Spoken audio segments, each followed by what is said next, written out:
take desperation out of the equation. And I think that when you're dealing with other businessmen or you're dealing with anybody, they sense where you are at that day. In other words, they sense if you're hungover. They sense if you're tired. They sense if you're full of bullshit. They sense whatever frequency that you are on that day. And often with new or young entrepreneurs, they're so desperate to get things done, that desperation comes across and it doesn't serve them well.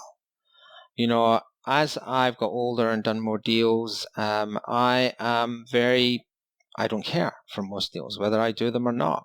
Some are more interesting than others, but I don't think I've done a deal in the last few years where I wasn't prepared to walk away from it. Because I didn't need it monetarily and I didn't need it emotionally. There's been deals where I've been, got the heart racing because I'd really like to have done it. But if I didn't get the terms that I wanted, I would have walked away. And a good example of that is a few years ago, my wife wanted a new car. So I went along with her to have a look at the cars.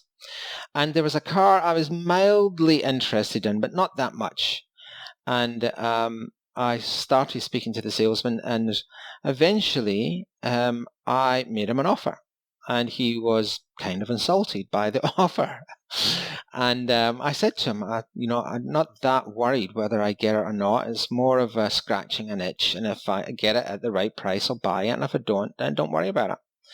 And then he would call me back the next day and he said, I've taken this to my dealer principal, and he says the offer is ridiculous, but I will do this deal for you.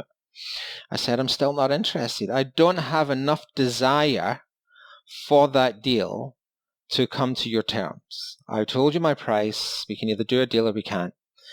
And then the very next day, he called me back and said, okay, we've never done a deal with it where we've actually lost money in a car, but we need room. And he gave me some story, but I got the deal on the car. And sometimes when I'm negotiating for different things, I have the same approach. I'm not trying to screw somebody in a deal. I'm just, there, but I'm not going to do a deal that will put me in a position where it's not a good deal. I don't mind if both sides of the equation win, but there's always usually an idea in my head what will make that deal work. In fact, today I was on a call with my partner, and we were looking at a phone system so that our salespeople can record their calls. And he said that, he was going away on holiday. I don't know if that was true. He said he was going away on holiday, but if we made the deal today, he would give us a bigger discount. So I countered with, if you do this, then we could probably sign today. But whether he did or didn't do the deal, I didn't care, really. I'm not that married to something that there isn't an alternative. And I think for young entrepreneurs, you got to get rid of this idea that everything you do is life or death. Just take your time. It shouldn't be desperate.